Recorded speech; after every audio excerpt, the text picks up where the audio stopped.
Jordan Bardella et le Rassemblement national sont vraiment un peu la caricature de ce qu'on nomme souvent chez les libertariens la droite socialiste française.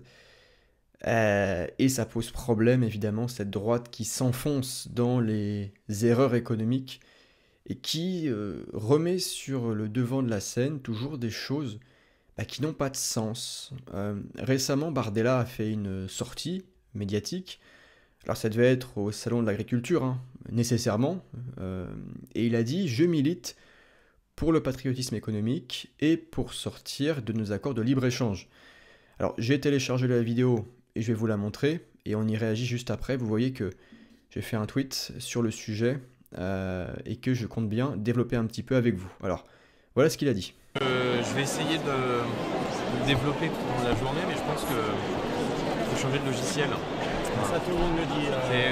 Ouais, mais Il faut avoir le bon aussi. oui, il faut avoir le bon, mais je pense que évidemment il y a la question du revenu du travail, mais je pense que pour ça il faut que nos agriculteurs soient compétitifs, en étant mis en concurrence avec des produits ou des filières qui respectent toutes les normes qui sont imposées à nos agriculteurs dans les produits qu'on importe.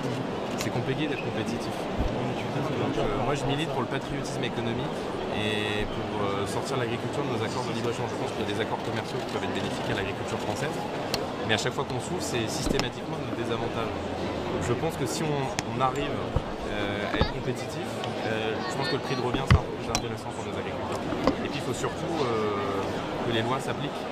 Parce que c'est bien de faire voter des lois, mais si on ne les applique pas et si on ne contrôle pas la répartition des marges, notamment dans les dispositifs légaux, ce pas les agriculteurs qui auront la possibilité de le faire eux-mêmes.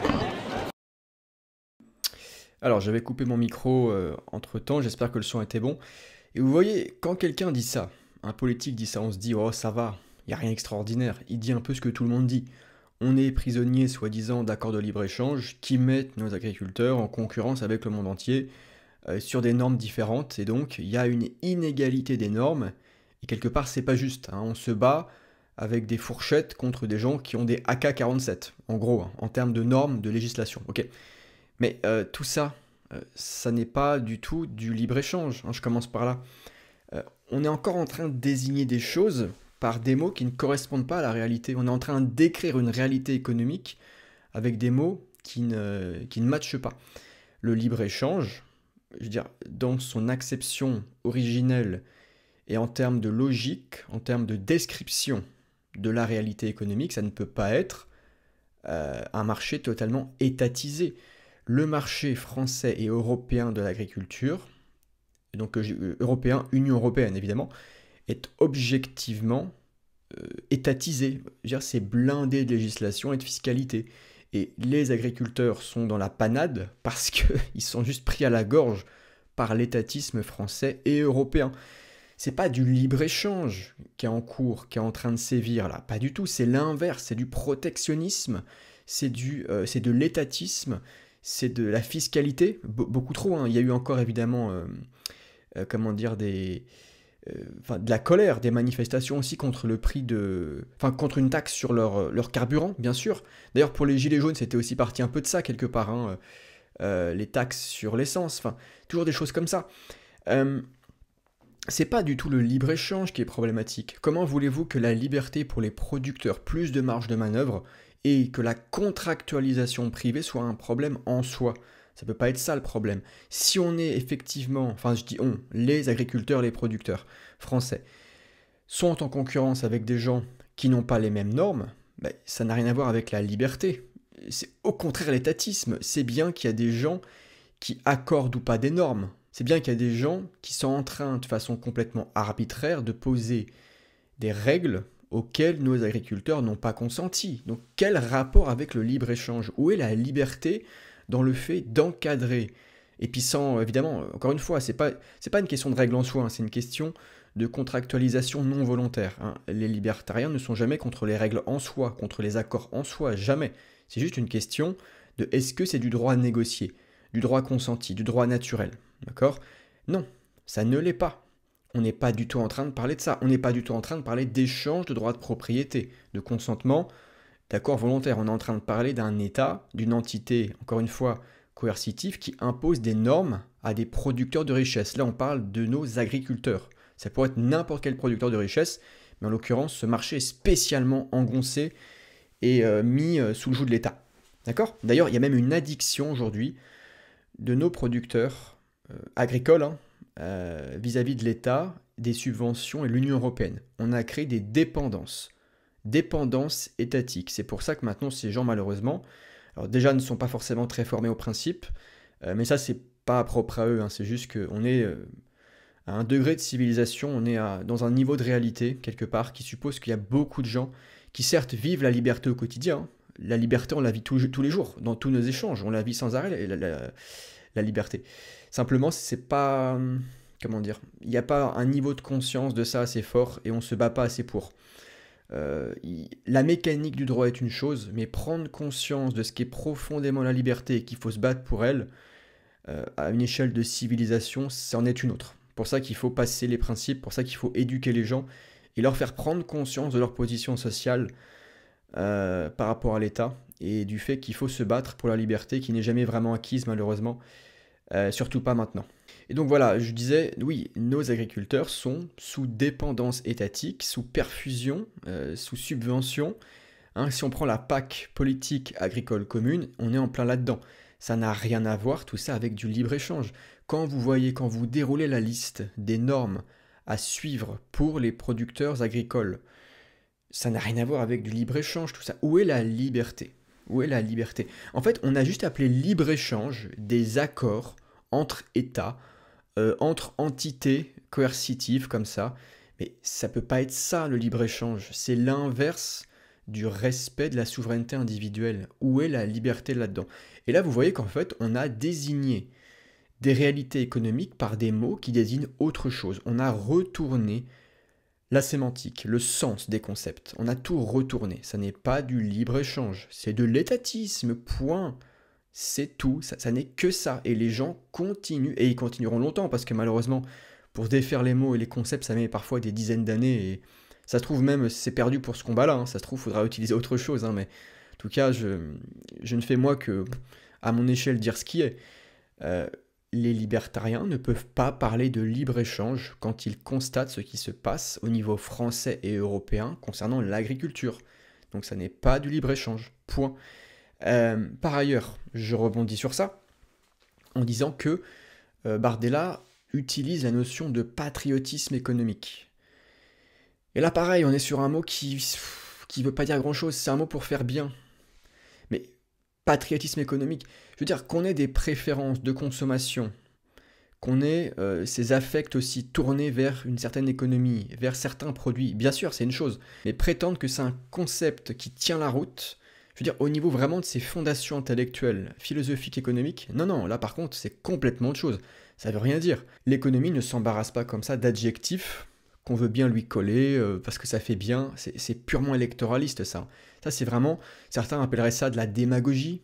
Donc ça peut pas être quelque chose qui tient la route conceptuellement, attention, c'est bien ce que je dis. Je dis pas que moi, par exemple, en tant qu'individu, je vais pas privilégier des produits français. C'est pas ce que je dis. C'est pas du tout ce que je dis, attention. Non, je parle juste du concept en soi. Quand on gratte, qu'est-ce que ça veut dire? Pas grand-chose. Il n'y a rien derrière. Non, il n'y a que l'échange, il n'y a que l'action humaine, il n'y a que des gens qui font des préférences, qui ont des préférences, pardon, et qui agissent dans ce sens. Hein. On agit parce qu'on a des buts et on se donne les moyens d'y parvenir. Praxéologie, science de l'action humaine, ça c'est la base de l'économie, d'accord? Donc tout ça, fondamentalement, c'est pas très sérieux, quoi. Mais on a l'habitude avec le RN qui ne comprend pas l'économie. Marine Le Pen est une femme de gauche en économie, donc une femme qui ne comprend pas l'économie. Et Bardella semble suivre sa patronne dans cette voie-là. Alors lui, je sais pas du tout au fond de lui ce qu'il pense, s'il se rend compte qu'il dit des conneries ou pas. Je pense que fondamentalement, à mon avis, et je peux me tromper, mais je pense que vraiment ces gens n'ont vraiment pas de base intellectuelle solide de ce côté-là. À mon avis, c'est plutôt en plus des cercles militants qui sont accoutumés à des auteurs plus socialisants, plus étatistes de base. Hein. Ce que je veux dire, c'est qu'à mon avis, ils se trompent de bonne foi, quoi. Ils disent ça par électoralisme, par démagogie, certes, mais au fond d'eux, en fait, ils sont même pas forcément au courant que l'alternative est meilleure et que On est arrivé aujourd'hui à des certitudes économiques, à des lois économiques, à des vérités économiques qui n'ont pas été assez diffusées.